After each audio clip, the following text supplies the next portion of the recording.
बरदरान मिल्लत इस्लामी अस्सलामु अलैकुम व रहमतुल्लाहि व बरकातुहू।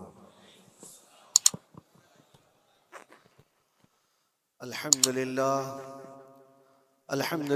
व कफ़ा व सलामुन अला हबीबिहिल मुस्तफ़ा अम्मा बअद फ़अऊज़ु बिल्लाहि मिनश शैतानिर रजीम बिस्मिल्लाहिर रहमानिर रहीम लन यनालल्लाह लुहूमुहा वला दिमाउहा वलाकिन यनालुहु तक़वा मिनकुम सदक़ल्लाहु मौलानल अज़ीम।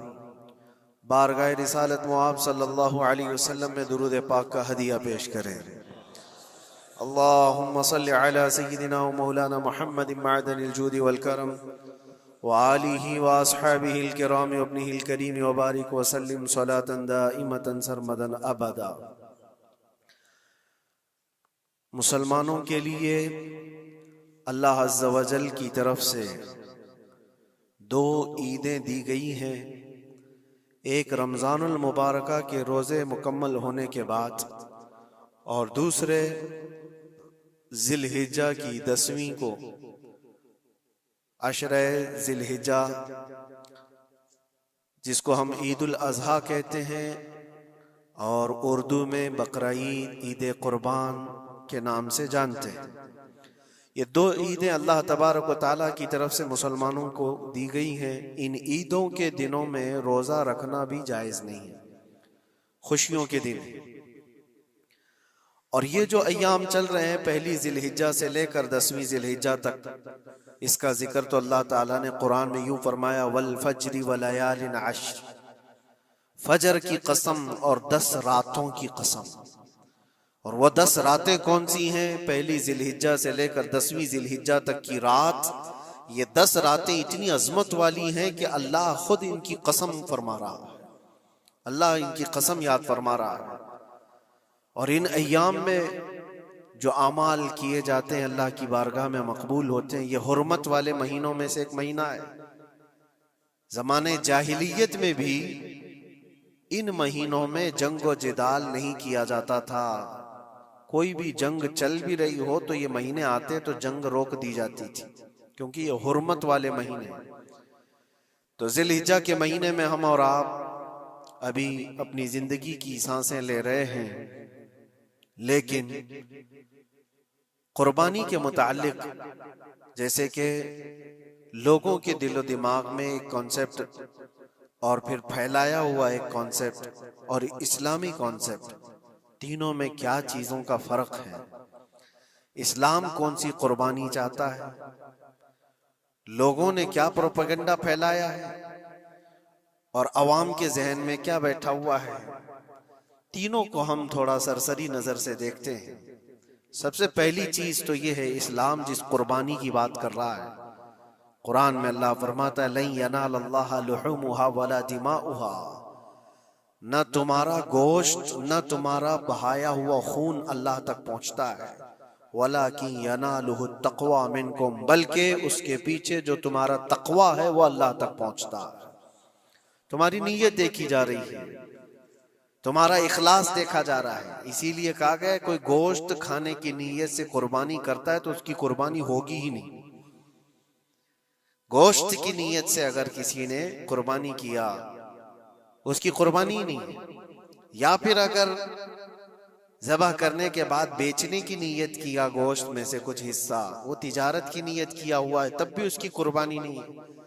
कुर्बानी सिर्फ वो है जो खालिस अल्लाह की रजा के लिए करे, जो अल्लाह ताला ने हुक्म फरमाया मुझे और अल्लाह करीम के हुक्म पर अमल पैरा होते हुए मैं कुर्बानी कर रहा हूँ, ये इस नीयत के साथ जिसने कुर्बानी किया उसकी कुर्बानी कबूल है। ये इस्लाम चाहता है आपकी कुर्बानी। और लोगों के दिलो दिमाग में जो अक्सर बैठा हुआ है वो ये है कि मौसम आ रहा है, सब कर रहे हैं तो हमको भी करना चाहिए। और कुछ लोग फैशन के तौर पर, कुछ लोग बच्चों की जिद पर कुर्बानी कर गए। ये लोगों के ज़हन और दिमाग में बैठा हुआ है। नहीं मेरे अजीजों, जो मालिक निसाब है उस पर कुर्बानी वाजिब है। यहाँ तक कि अल्लाह के नबी सल्लल्लाहु अलैहि वसल्लम ने इरशाद फरमाया, इस्तिताअत होने के बाद, मालिक निसाब होने के बाद जिसने कुर्बानी नहीं किया, हुजूर फरमाते हैं वो हमारी ईदगाह के करीब भी ना आए। हुजूर अकरम सल्लल्लाहु अलैहि वसल्लम फरमाते हैं हमारी ईदगाह के करीब ना आए, उसके लिए दुनिया में ये वईद है तो आखिरत में उसका अजाब और है। तीसरी चीज जो प्रोपेगेंडा क्या फैला हुआ है कुर्बानी को लेकर, एक बहुत बड़ा प्रोपेगेंडा है इस्लाम के खिलाफ। कुछ भी बात फैलाने के लिए लोगों को सिर्फ एक छोटी सी सुई चाहिए कि उनका एक फैलाया हुआ ये प्रोपेगेंडा कि लाखों हजारों एनिमल्स इसमें काट दिए जाते हैं, ज़बह कर दिए जाते हैं, खून बहाया जाता है, इसका हासिल क्या होता है? जीवित चीजों को मार दिया जाता है। मेरे अजीजों, लोग ये बातें तो सिर्फ और सिर्फ इस्लाम के खिलाफ करने के लिए फैलाते हैं, जबकि मैं आपको बताऊं दुनिया के तकरीबन मज़ाहिब में कुर्बानी का कॉन्सेप्ट मौजूद है। अक्सर दीनों में वो अलग अलग अंदाज है, कहीं बलि चढ़ाना हो गया है, कहीं देवता को कुछ पेश करना हो गया है। कुर्बानी का कई जगहों पर ये कॉन्सेप्ट मौजूद है, लेकिन कोई अपने गरेबान में झांकता थोड़ी ना, दूसरे के घर में झांकने की आदत ज्यादा होती है। इस्लाम की कुर्बानी लोगों को नजर आती है कि मुसलमान जितना प्रैक्टिकल है अपने दीन पर, दुनिया में कोई भी अपने दीन पर इतना प्रैक्टिकल नहीं है। कोई भी अपने दीन पर इस तरह पाबंदी से अमल करने वाला मिलता नहीं। जलन इसी बात की तो है कि कोई पोस्टर नहीं लगाते, कोई ऐलान नहीं करते और जुमा में पूरी सफे इनकी भरी नजर आती। कौन तुम्हें प्रचार करके जुमा में बुलाता है? वो खालिक कायनात की तरफ से तुम्हारा जो लगाव है, वो जो तुम्हें खींच कर घरों से मस्जिदों में लाता है। फितनों का दौर है, उसके बावजूद जुमा में कोई भी मस्जिद ऐसी नहीं होगी जो खाली पड़ी हुई। मुसलमान आज के दौर में भी अपने दीन पर अमल पैरा है और ये तकलीफ का सबब बन जाता है दूसरों के लिए। इसी तरह कुर्बानी के अय्याम आते हैं तो कुछ मॉडर्न ख्यालात वालों को ला करके हमारे दरमियान पेश किया जाता है। वो ऐसी मीठी मीठी बातों के जरिए से तुम्हें लुभाने की कोशिश करें। इतने पैसे खर्चा करने के, 40,000 का 50,000 का बकरा लेने से बेहतर है किसी गरीब को मदद कर दिया जाए, किसी का घर बना दिया जाए, किसी का राशन पहुंचा दिया जाए। मियाँ वो साल भर हम करते हैं अल्हम्दुलिल्लाह, कुर्बानी के दिनों में ही क्यों? अल्लाह के नबी सल्लल्लाहु तआला अलैहि वसल्लम की हदीस सुन, हुजूर पाक सल्लल्लाहु तआला अलैहि वसल्लम फरमाते हैं कुर्बानी के दिन यानी जिलहिज्जा की 10, 11 और 12, ये 3 दिनों के अंदर हुजूर फरमाते हैं कोई अमल दुनिया में कुर्बानी से ज्यादा अहमियत अल्लाह के नजदीक नहीं रखता। कोई अमल अल्लाह को इससे ज्यादा प्यारा नहीं है कुर्बानी।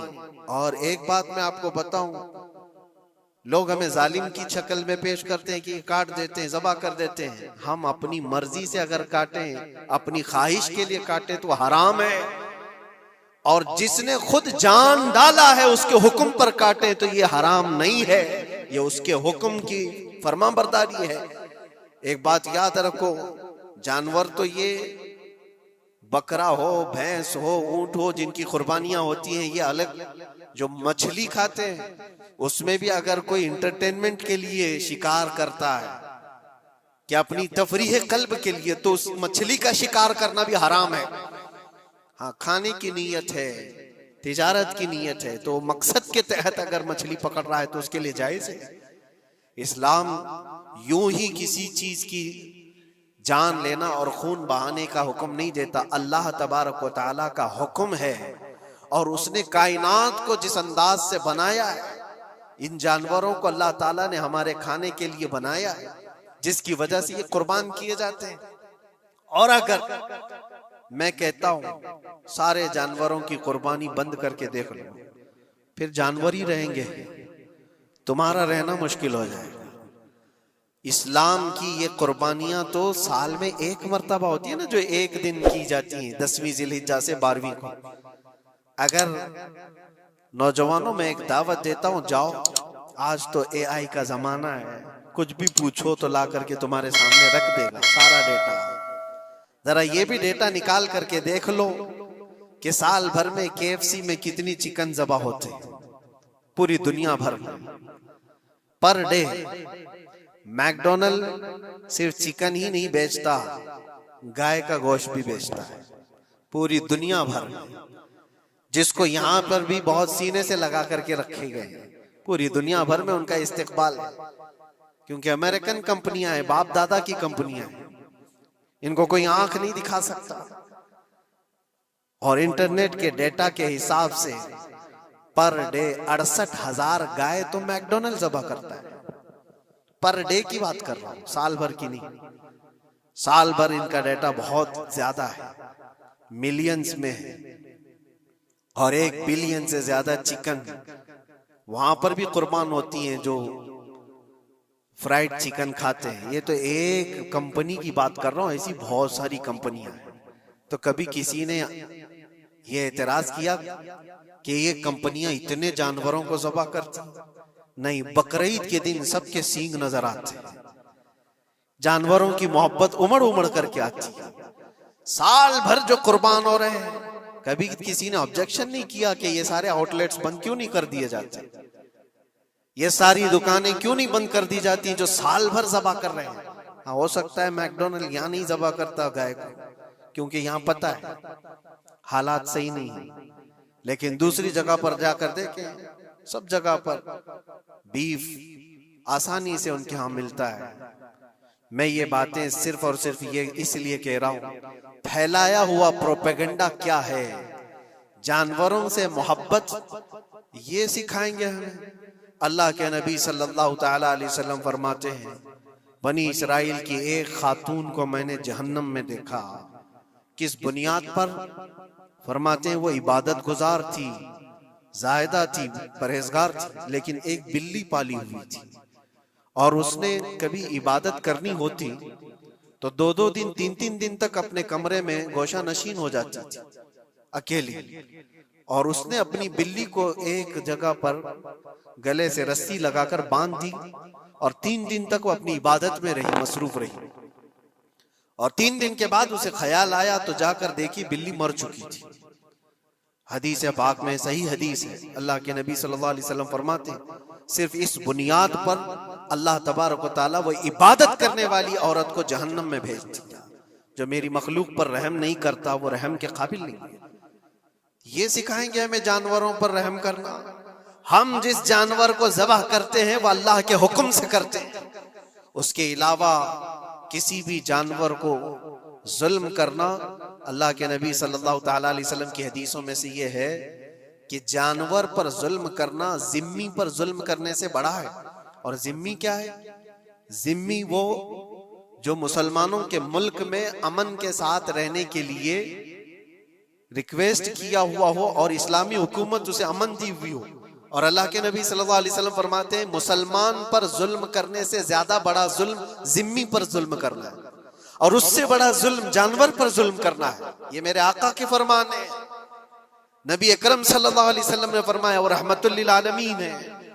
और एक बड़ी बात मैं आपको बताऊं, जो ये फैलाया जाता है कि जानवरों पर जुल्म जुल्म, सैयदना इमाम गजाली रहमतुल्लाह ताला अलैह की एक बात मैं पढ़ रहा था, हुज्जतुल इस्लाम, जिनकी किताबें पढ़ करके लोग अल्लाह के वली बन गए।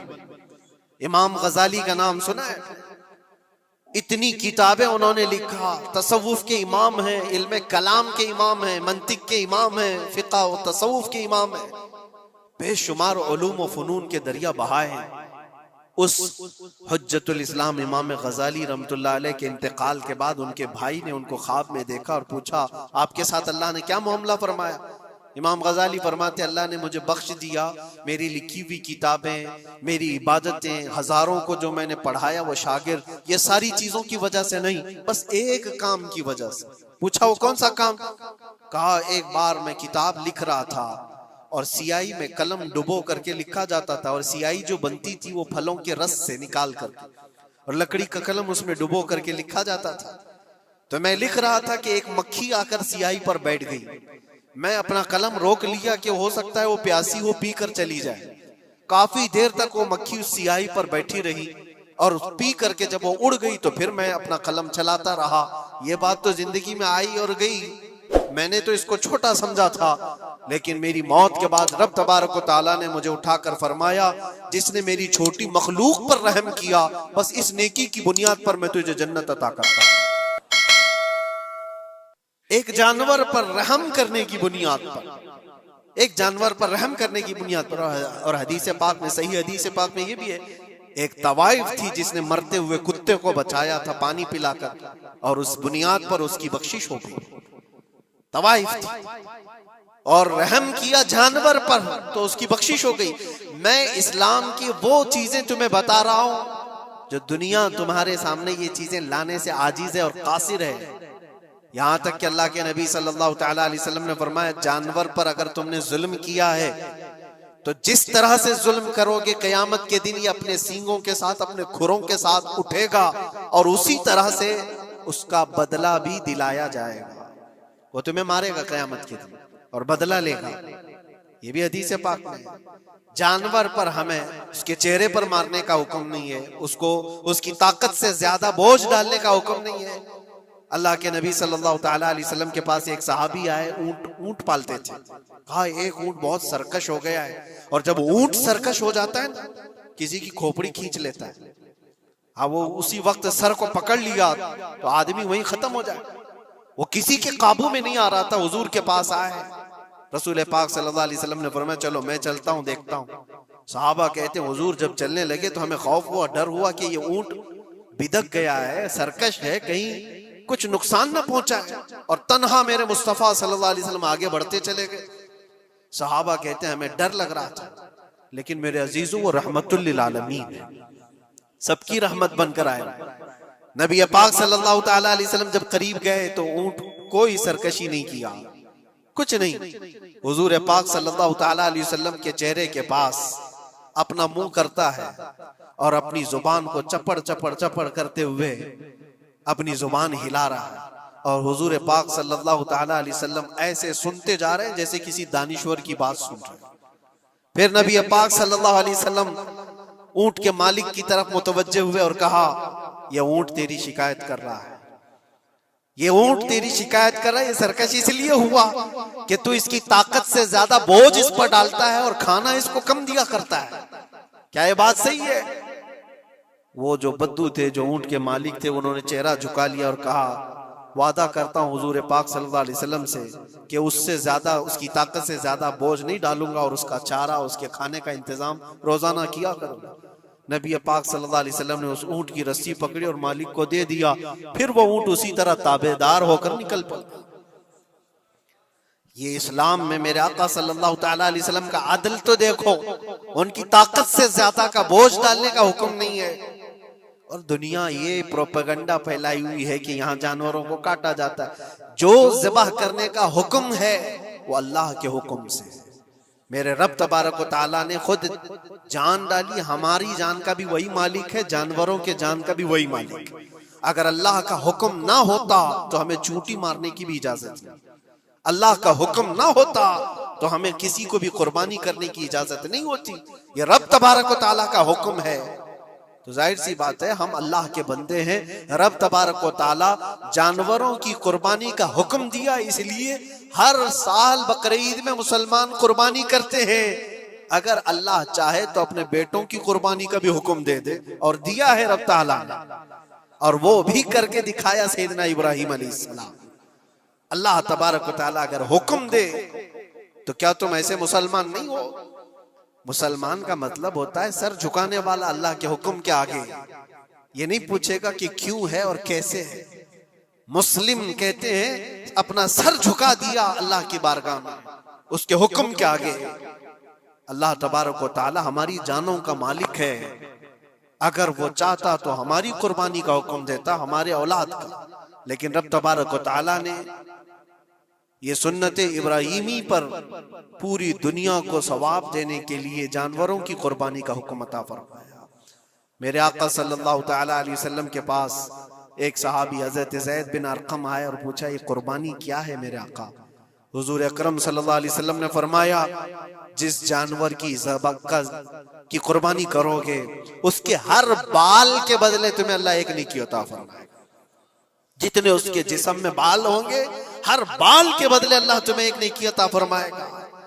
और हुजूर अकरम सल्लल्लाहु तआला अलैहि वसल्लम ने ये भी इरशाद फरमाया कि तुम जानवर का इंतखाब अच्छा करो, इसलिए कि कल बरोज़े क़यामत पुल सिरात पर ये तुम्हारी सवारी बनकर आएगा, जिस पर बैठकर तुम जन्नत में जा रहे होगे। और लोग ये भी पूछते हैं, हमने एक बार कुर्बानी की है तो वहां सवारी कौन सी वाली आएगी? ये भी मिलता है रिवायत में। तुमने अपनी जिंदगी में जो सबसे पहले कुर्बानी की है उस पर सवार होगे, लेकिन हर साल की कुर्बानी वाले जानवर भी सवारी बनकर तुम्हारे इर्द गिर्द आएंगे, वो सब होंगे। तुम इंतखाब करो जिस पर सवार होना चाहो। इसीलिए कुर्बानी में ऐब वाले जानवर की कुर्बानी जायज नहीं, लंगड़ा हो, लूला हो, कान कटा हुआ हो। क्यों जायज नहीं है? दुनिया तो ये समझती है कटने वाला जानवर वो होना चाहिए जो रिजेक्टेड हो, जिसको काटा जा रहा है वो दुनिया में काम के लायक ना हो, उसको काटना चाहिए। दुनिया का ये कॉन्सेप्ट है, दुनिया का तस्वुर ये है। लेकिन नहीं, अगर कोई अपने इस्तेमाल के लिए काट रहा होता तो मैं कहता हाँ रिजेक्टेड माल काट लो, लेकिन ज़बाह जो हम करते हैं कुर्बानी में वो अपने लिए नहीं, वो रब्बे जुल जलाल के लिए है। इसीलिए बंदा ये देखे मैं अपने रब के हुजूर क्या पेश कर रहा हूं।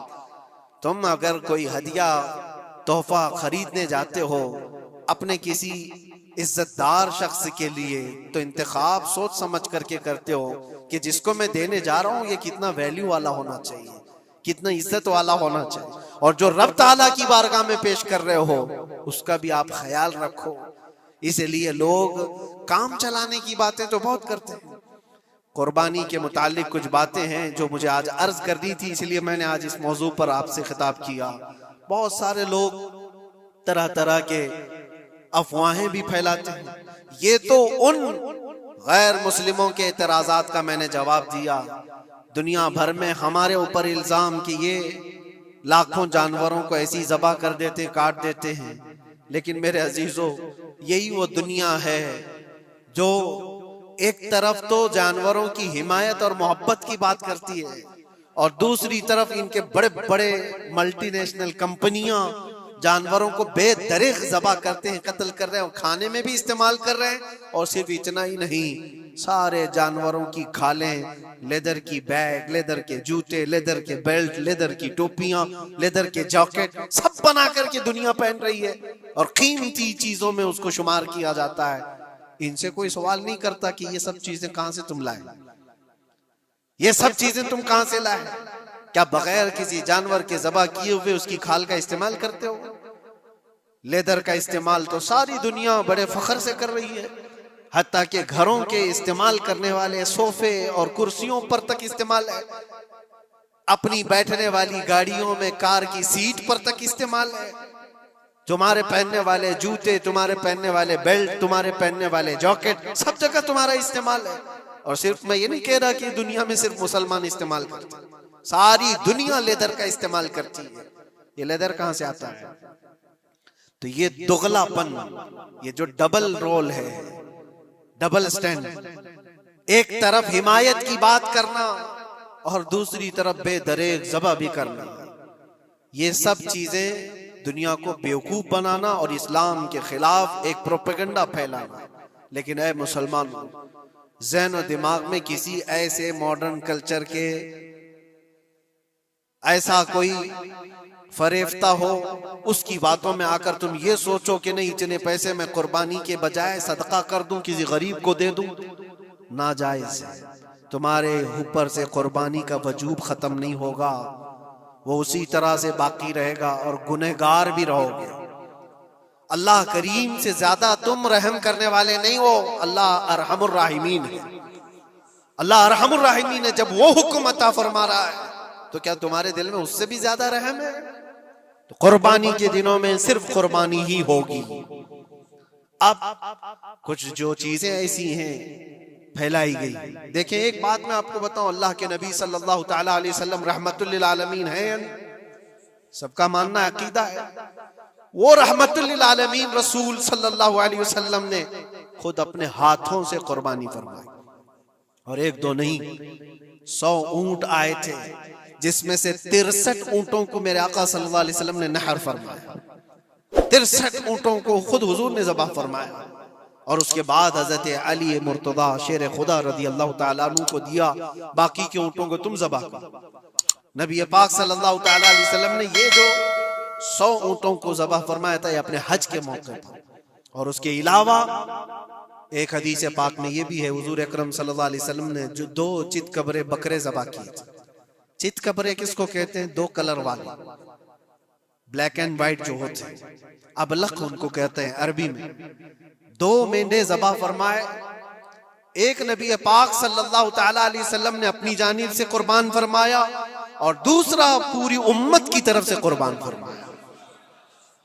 ये रसूल पाक सल्लल्लाहु ताला अलैहि वसल्लम के, इसीलिए तो मैं अर्ज करता हूँ मेरे अजीजों, हमारे इमाम ने सच कहा, जो न भूला हम गरीबों को रजा, याद उसकी अपनी आदत कीजिए। कुर्बानी साल में 1 मर्तबा हो रही है, रसूल पाक सल्लल्लाहु ताला अलैहि वसल्लम कुर्बान कर देते अपने नाम से, वो तो किया ही, लेकिन क़यामत तक आने वाली अपनी उम्मत की तरफ से भी खुद अपने हाथ से कुर्बानी फरमाए।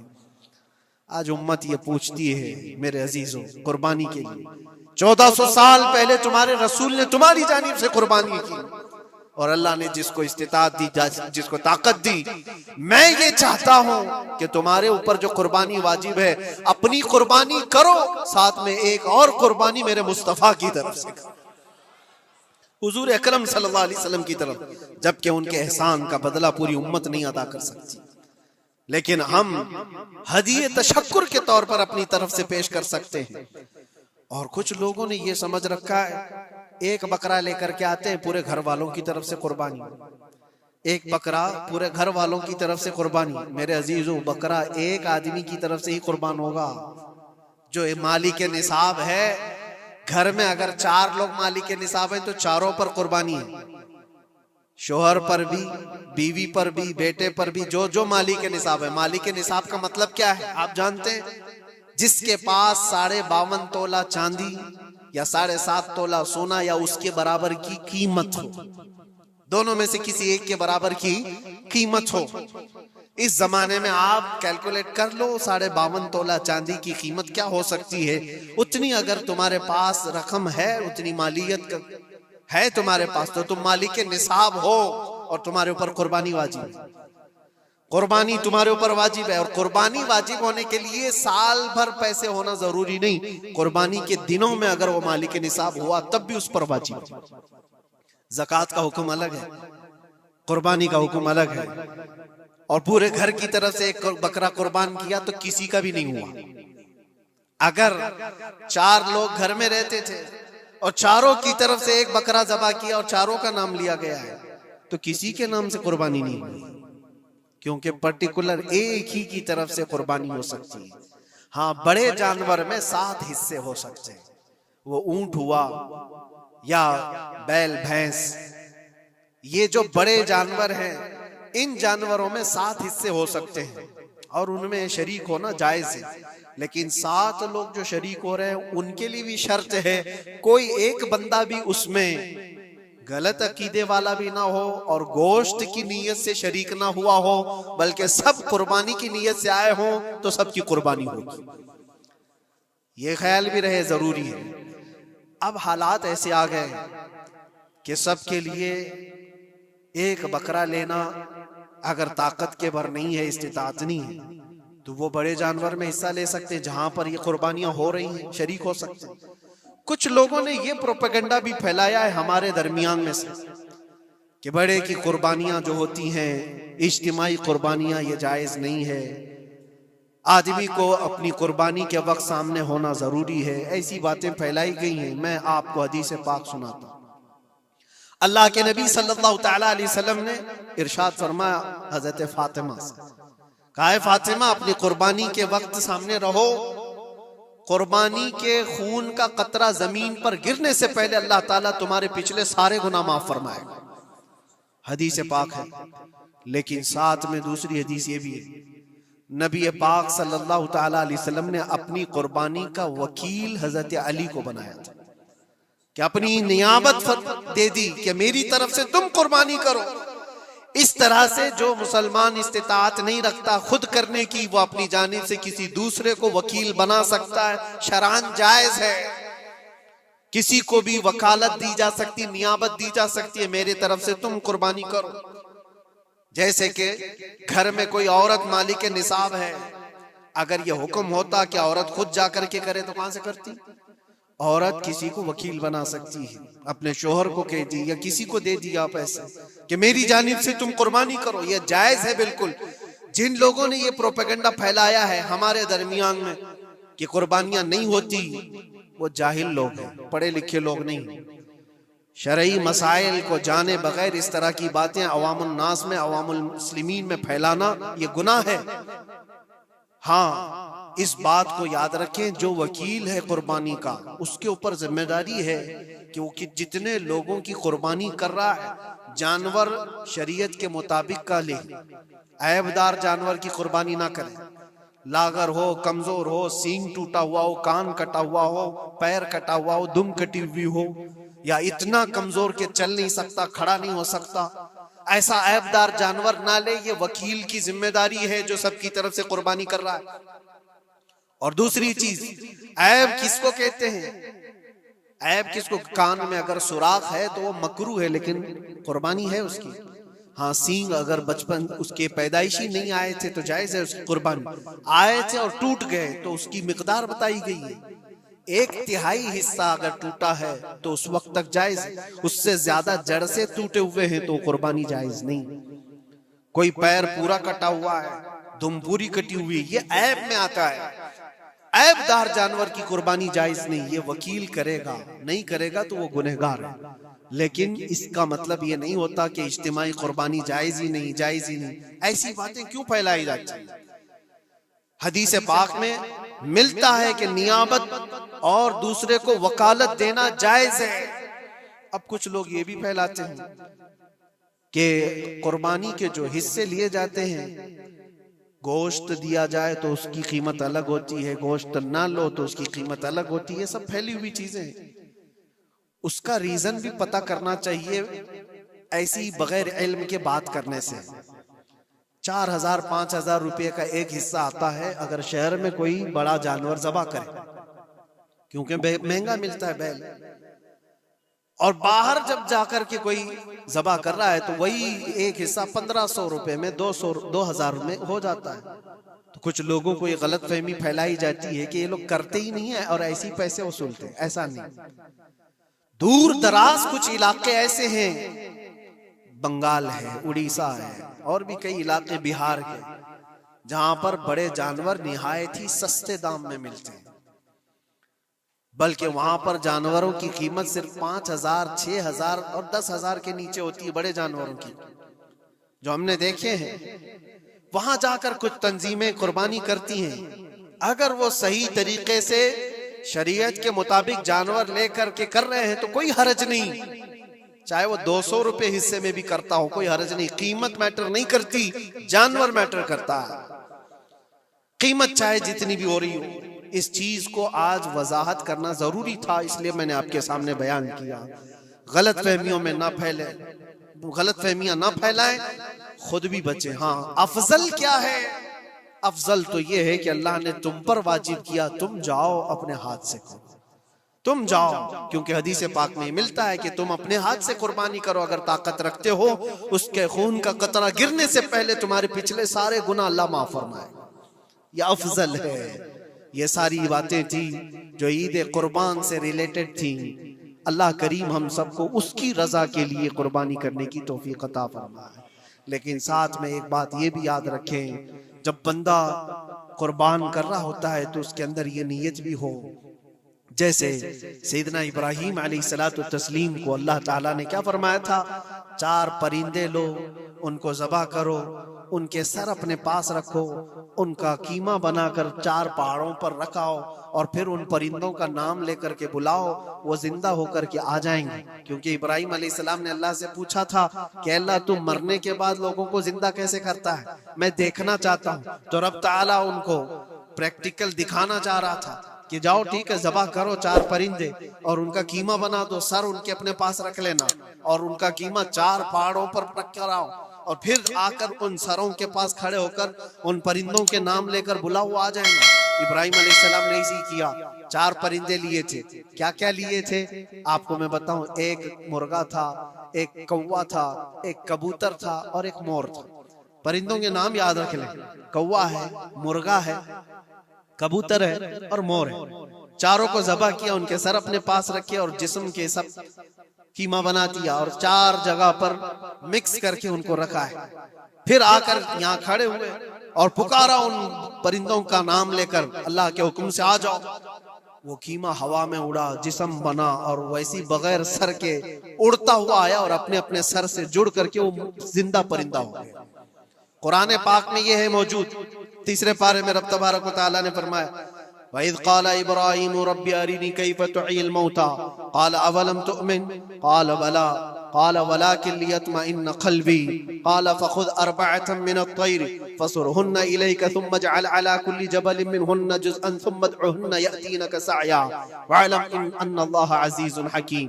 ये अल्लाह तबारक व तआला ने पूरा कुरान में फरमाया कि इब्राहिम अलैहिस्सलाम ने ये जो किया। अब सुनिए, सब सनाबिल शरीफ में मीर अब्दुल वाहिद बिलगरामी रहमतुल्लाह अलैह लिखते हैं कि 4 परिंदों का जो इंतखाब हुआ था ना, 4 परिंदे जो चुने गए थे, कौन से थे? कौवा, मुर्गा, कबूतर, मोर। असल में जो है इनकी हर एक की एक खासियत है।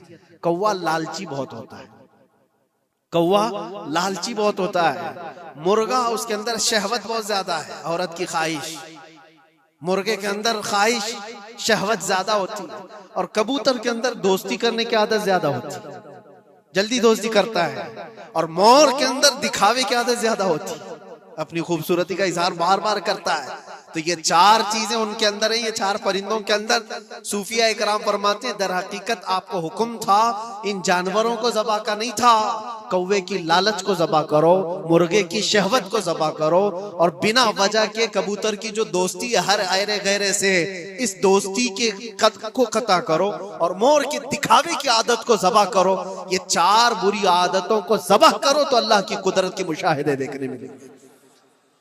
दर हकीकत वहां पर सूफिया इकराम में फरमाते हैं, और यही बात है कि शैतान को जब कंकरियां मारने के लिए हुज्जात जाते हैं, वो तो एक पिल्लर है जिसको कंकरियां मारते हैं। वहां एक पिल्लर है, उस पिल्लर को कंकरियां मार करके आते हैं। लेकिन मेरे अजीजों, तसव्वुर ये होनी चाहिए, जिंदगी भर जो शैतान मुझे बहकाता है मैं उसको कंकरियां मार रहा हूं। अगर तुम्हारी नीयत साले हुई और कंकरी लग गई तो यकीनन जिंदगी भर शैतान की शरारतों से महफूज हो जाओ। तुमने अपने शैतान को जख्मी कर दिया, इसीलिए जिसका हज कबूल हो जाता है उसकी कंकरी वहां से उठा ली जाती है। वरना तो 40 लाख लोग 70-70 कंकरियां मार करके आए तो पहाड़ बन जाना चाहिए, लेकिन कोई पहाड़ नहीं होता वहां कंकरियों का। जाकर देखे, ना ही उसको उठाया जा रहा है। लेकिन हदीस पाक में जिस हाजी का हज कबूल होता है उसकी कंकरियां उठा ली जाती है। वो शैतान को लग चुकी है। तो नीयत का दारो मदार है। इसीलिए सबसे पहले मैंने आयत यही पढ़ी, रब ताला फरमाता लन यनालल्लाह लुहुमुहा वला दिमाउहा वलाकिन यनालुहु तक़वा मिनकुम। हरगिज तुम्हारा गोश्त, तुम्हारा बहाया हुआ खून अल्लाह तक नहीं पहुंचता, बल्कि इसके पीछे जो तुम्हारी खालिस नीयत है, जो तक़वा है, वो अल्लाह तक पहुंचता है। कुर्बानियों में ये नियत करो कि रब तबारक व तआला, मैं अपनी सारी ख्वाहिशात को ज़बह कर रहा हूँ, मौला मुझे बुरी ख्वाहिशात से जिंदगी भर महफूज फरमा दे। व आखिरु दावाना अनिल हम्दुलिल्लाहि रब्बिल आलमीन। अस्सलामु अलैकुम।